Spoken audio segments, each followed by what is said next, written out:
Hello and welcome back to the Onteacher. Today we're going to be looking at one of our Year 7 projects that we run, and this involves making a minifigure. This tutorial is just going to focus on the head, and we'll also look at how we can use some of the tools within Onshape to create a face and add a face to the design. So I'm going to get started straight away.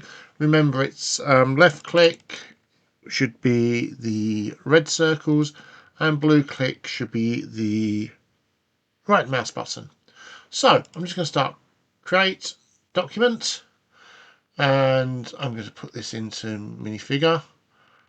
That's where we're going to put it, and I'm going to call this head. So this is quite a nice tutorial. It doesn't take much time either to allow things to work. So once we've got Onshape open there, the first thing I'm going to do is go up to Sketch, which is in the top there. My mouse is on it now. You'll see the click button appear there with the left mouse button, and the first thing it's asking us, it says sketch plane here, it says it up there as well, select a sketch plane, and I'm going to click on the word top, and that will load up, and you can see sketch 1 has appeared here. We then press the N key on the keyboard and it's going to spin round for us. So I'm then going to click on center point circle, which is just there, and in the center, I know it snaps to the center because I get it goes orange there. I'm going to click once and drag out. Now I'm not going to click anything at all. I'm just going to type in a number which is going to be 16. So 16 and press enter. I can use the arrow keys to move that around so you can see it's there on the plane. I'm happy with that, and I'm going to just press the tick. So we've got our first sketch. We're then going to go to Extrude, and straight away I'm going to click on sketch 1. And when I do that, you'll see it goes above 25. Now I want it to be 35 high, so I can press enter, but I'm going to do it symmetric. Now what that means is if I click it, it's gone 35 from the center, so it's going half that distance each way, 17.5 or something like that. So that's without it. I turn it on, it means now the sketch we've drawn remains in the center there. So if I move it, you can see it's in the center there. So I'm going to press the tick. Now what I'm going to do next is repeat what I've just done before. So I'm going to go to sketch, click top, press the N key so it spins round, and I'm going to draw another circle exactly the same, but this time a little bit bigger, and I'm going to type 32. So you can now see we've got that bigger circle in the center and in the middle of the other one there.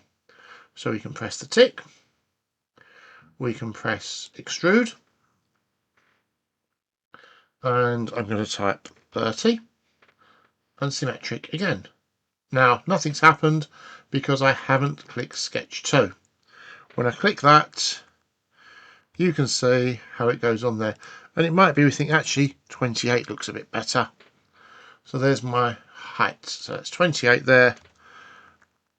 Now that's all the extrudes we need to do for our minifigure head. What we're going to do now is use the fillet tool. So my mouse is on that now.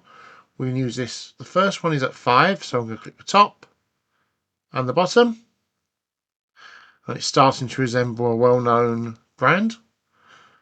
And then I'm going to use this again, but change the radius to 2. We just change it in there where it says radius 5, we change it to 2.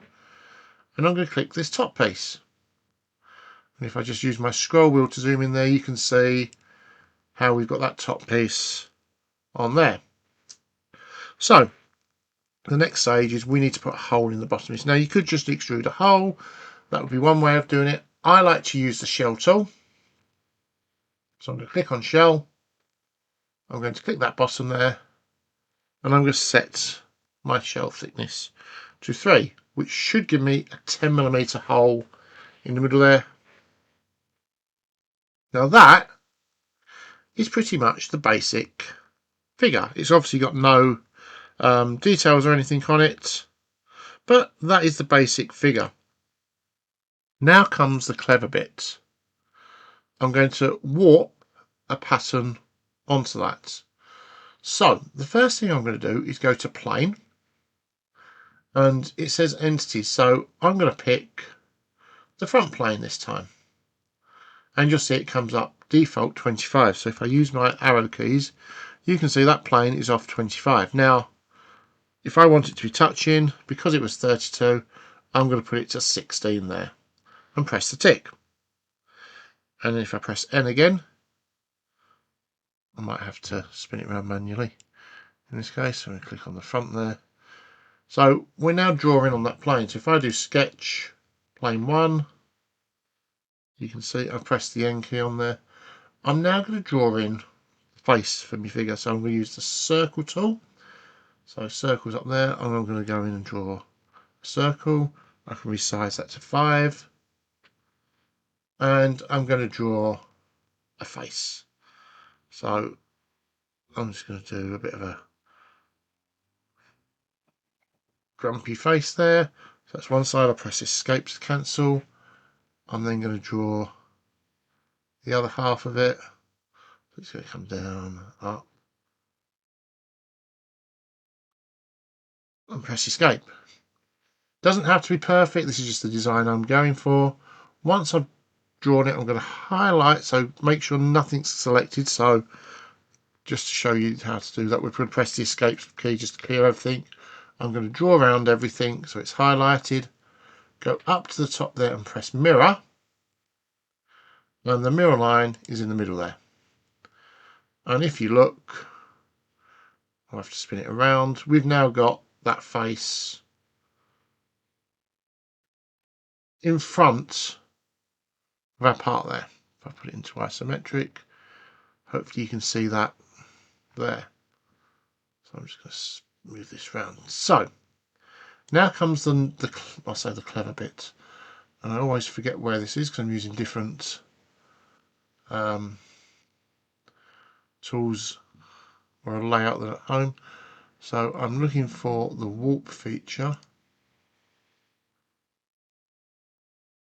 which is there. So it's called warp. So I'll just hold my mouse on there till you find it. Now, the first thing I need to do is change it to solid.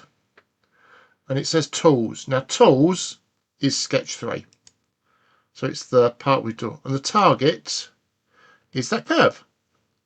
Now by default, it's going to extrude out 2.5 from that surface.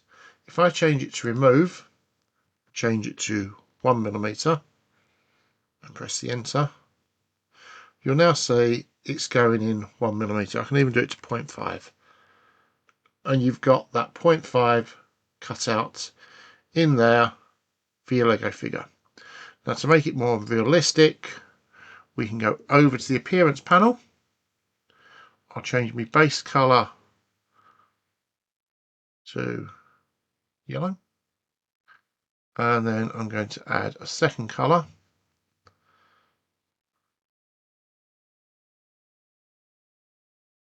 Of black. And I can click on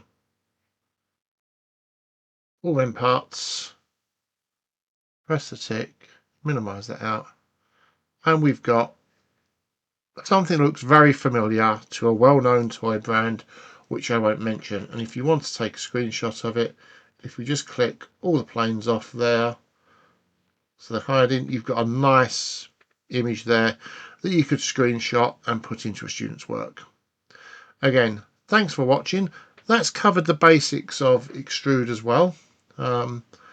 Some people might be noticing about the sketch 3 up there.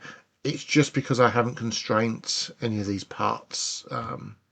It's not too important on this model. Again, thanks for watching. We really hope that's been helpful. Please like and subscribe, comment, add suggestions. We do this channel not just for our own pupils, but for everyone to help them improve and that. So please like and subscribe.